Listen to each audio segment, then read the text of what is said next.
رسول الله. بسم الله الرحمن الرحيم. وإذ نجيناكم من آل فرعون يسومونكم سوء العذاب يذبحون أبناءكم ويستحيون نساءكم وفي ذلكم بلاء من ربكم عظيم. اور یاد کیجئے اس وقت کو جب ہم نے تم کو فرعونیوں سے نجات دی جو تم کو سخت سزا دیا کرتے تھے، تمہارے بچوں کو قتل کیا کرتے تھے اور تمہاری عورتوں کو زندہ رکھا کرتے تھے، اور ان ساری حالتوں میں تمہارے رب کی طرف سے تمہارا ایک بڑا امتحان تھا۔ وَإِذْ فَرَقْنَا بِكُمُ الْبَحْرَ فَأَنْجَيْنَاكُمْ وَأَغْرَقْنَا آلَ فِرْعَوْنَ وَأَنْتُمْ تَنْظُرُونَ۔ اور یاد کیجئے اس وقت کو جب ہم نے تمہاری خاطر دریا کو شق کر دیا تھا، پھر ہم نے تم کو نجات دی اور فرعونیوں کو ڈبا دیا، حال یہ کہ تم دیکھ رہے تھے۔ اللہ تعالی نے بنی اسرائیل پر 10 انعامات فرمائے تھے۔ ان میں سے سب سے پہلا انعام تھا کہ اللہ تعالیٰ نے بنی اسرائیل کو ان کے وقت میں تمام لوگوں پر فضیلت بخشی تھی، دنیا میں بادشاہت عطا فرمائی تھی اور دین کا بھی انہیں مقتدی بنایا تھا، رہنما بنایا تھا۔ ان 2 آیت کریمہ کے اندر اللہ تعالیٰ نے دوسرے انعام اور تیسرے انعام کو بیان فرمایا۔ دوسرا انعام جو اللہ تعالیٰ نے بنی اسرائیل پر فرمایا وہ یہ تھا کہ اللہ تعالیٰ نے بنی اسرائیل کو فرعونیوں کے ظلم و ستم سے نجات دی تھی۔ دیکھیں، فرعون یہ اس وقت مصر کے بادشاہ کا لقب ہوتا تھا۔ جو بھی اس وقت مصر کا بادشاہ ہوتا اس کا لقب فرعون ہوا کرتا تھا، لیکن جو بادشاہ حضرت موسیٰ علیہ السلام کے زمانے میں تھا اس کا نام ولید بن مصعب لکھا ہے۔ یہ فرعون جو آیت میں آیا ہے یہ اس کا لقب ہے، اصل نام ولید بن مصعب بن ریان تھا۔ تو اللہ تعالیٰ نے دوسرا انعام یہاں پر شمار کرایا ہے کہ ہم نے تم کو فرعون کے ظلم و ستم سے نجات دلائی، اور فرعون تم پر کتنے ظلم و ستم کے پہاڑ توڑا کرتا تھا کہ تمہارے ننھے منھے بچوں کو قتل کر دیا کرتا تھا اور تمہاری عورتوں کو وہ زندہ رکھا کرتا تھا۔ مفسرین کرام نے فرمایا ہے کہ فرعون جو بنی اسرائیل کے بچوں کو قتل کیا کرتا تھا تو اس کی وجہ یہ تھی کہ فرعون نے خواب دیکھا کہ بیت المقدس سے ایک آگ نکلی ہے اور وہ آگ فرعون کے ہر متعلق کے گھر میں گئی ہے، اس کے قریبی کے گھر میں گئی ہے، فرعون کے جو وزراء تھے جو اس کے پاس رہنے والے تھے ان سب کے گھروں میں وہ آگ گئی ہے، اور اس آگ نے ان سب کو جلا کر خاک کر دیا، اور جو بنی اسرائیل کے گھر تھے وہ آگ ان گھروں میں داخل نہیں ہوئی، یعنی بنی اسرائیل کے گھروں کو چھوڑ دیا، اور جو فرعون کے قریبی رشتہ دار تھے، قریبی لوگ تھے، ان کے گھروں میں وہ آگ داخل ہوئی اور انہیں جلا کر خاک کر دیا۔ فرعون اس خواب کو دیکھ کر بڑا پریشان ہوا، صبح ہوئی اور اپنے جو علماء تھے یعنی نجومی ان سب کو بلایا اور کہا میں نے ایسے ایسے خواب دیکھا ہے۔ کسی نجومی نے بتایا کہ آپ کی بادشاہت میں ایک ایسا بچہ پیدا ہونے والا ہے جو تمہاری سلطنت کے خاتمے کا سبب بنے گا۔ جلد ہی بنی اسرائیل کے اندر ایک لڑکا پیدا ہوگا جو تمہارے تخت شاہی کو الٹ کر رکھ دے گا۔ فرعون یہ سن کر اور زیادہ پریشان ہوا اور اس نے یہ حکم جاری کیا کہ اب بنی اسرائیل میں جو بھی بچہ پیدا ہوگا اسے قتل کر دیا جائے گا۔ اسی دوران حضرت موسیٰ علیہ السلام کی ولادت ہوتی ہے، پیدائش ہوتی ہے۔ حضرت موسیٰ علیہ السلام کی والدہ بڑی گھبرائی، بڑی پریشان ہوئی کہ فرعون کو لازماً اس کی اطلاع جائے گی اور میرے ننھے منھے لبتے جگر کو وہ قتل کر دے گا، اب کیا کروں؟ بڑی پریشانی کے عالم میں تھی۔ اللہ تعالیٰ نے ان کے دل پر الہام فرمایا، القاء فرمایا کہ گھبرانے کی ضرورت نہیں ہے۔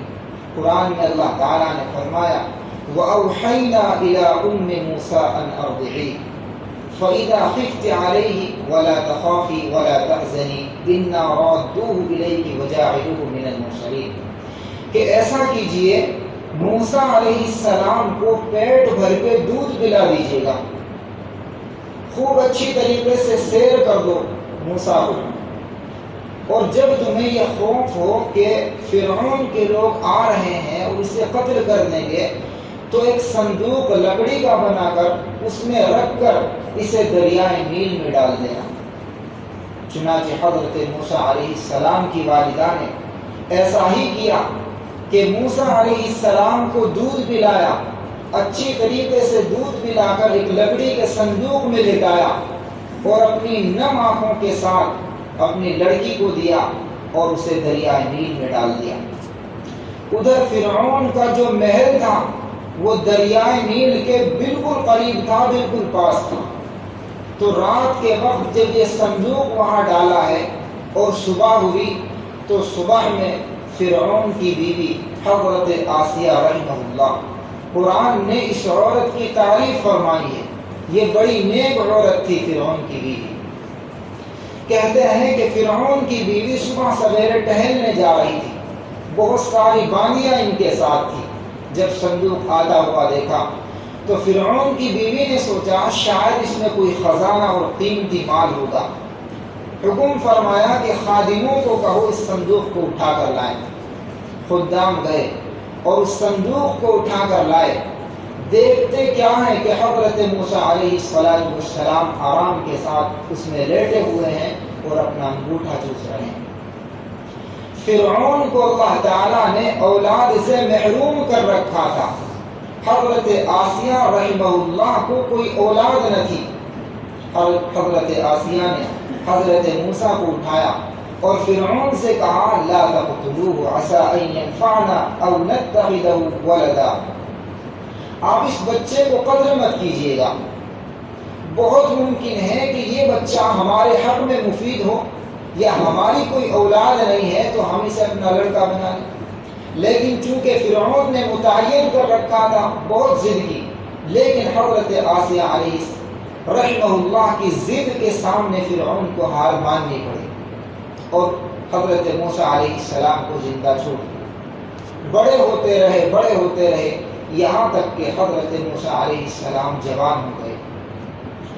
حضرت موسیٰ علیہ السلام فرعون کے ظلم و ستم کو دیکھتے رہے کہ کس طریقے سے وہ بنی اسرائیلیوں کو مارتا ہے، پیٹتا ہے، خدمت لیتا ہے اور بچوں کو قتل کرتا ہے اور عورتوں کو غلام بناتا ہے۔ بلکہ مفسرین کرام نے لکھا ہے کہ فرعون جو بچوں کو قتل کر دیا کرتا تھا اور عورتوں کو زندہ رکھتا تھا تو یہ عورتوں پر رحم کی بنیاد پر نہیں تھا، بلکہ وہ یہ چاہتا تھا کہ بنی اسرائیل کی عورتیں میری خادمہ بنیں، میری غلام بنیں۔ تو مفسرین کرام فرماتے ہیں کہ عورتوں کو زندہ غلام بنا لینا یہ بچوں کو قتل کر دینے سے کہیں زیادہ بڑی سزا تھی، اس لیے کہ ہر شخص یہ چاہتا ہے کہ میری اولاد قتل کر دی جائے، لیکن کسی بھی صورت حال میں میری بیٹیاں، میری بہو، میری والدہ کسی کے غلام نہ بنے۔ تو عورتوں کو زندہ چھوڑنا یہ دراصل بچوں کو قتل کر دینے سے کہیں زیادہ بڑی سزا تھی۔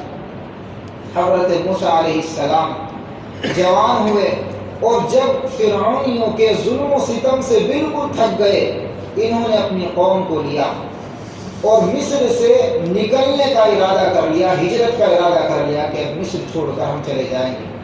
اپنی قوم کو لے کر دریائے قلزم پر پہنچے تو فرعون کو معلوم ہوا کہ موسیٰ علیہ السلام اپنی قوم کو لے کر نکل چکے ہیں۔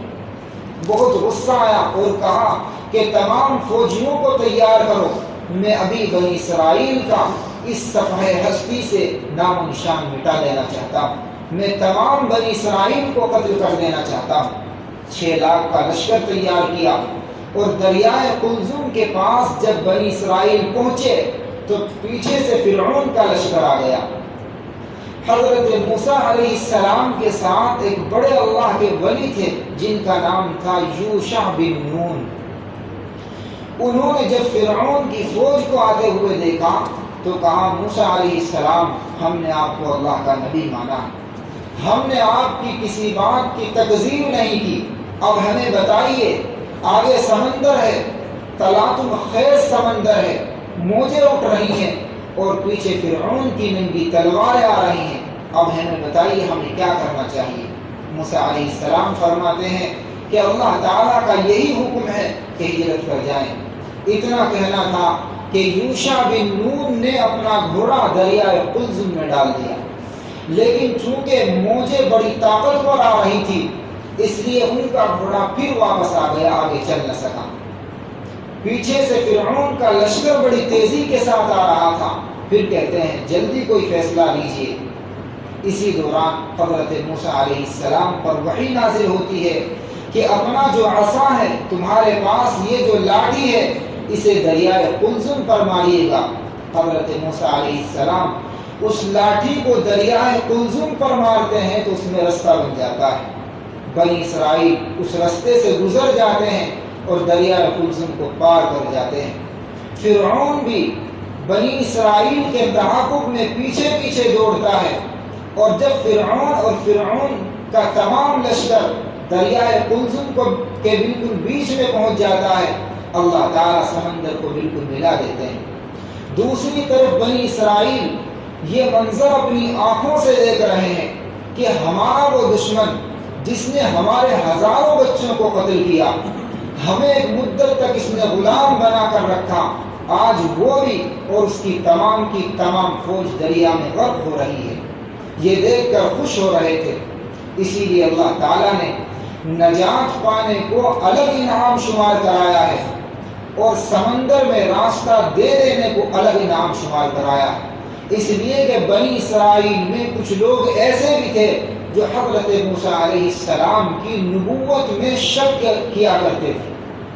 تو جب سمندر نے راستہ دیا تب ان کا ایمان مزید مضبوط ہو گیا کہ باقی موسیٰ علیہ السلام یہ سچے پیغمبر ہیں۔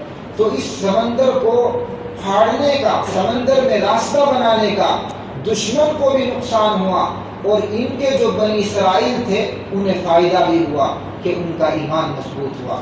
اسی لیے اللہ تعالیٰ نے ان دونوں کو الگ الگ انعام شمار کیا ہے کہ فرعون کے ظلم و ستم سے نجات دینا یہ الگ انعام ہے، اور سمندر میں راستہ بنا کر تمہاری نبوت کو مزید مضبوط کر دینا یہ الگ انعام ہے۔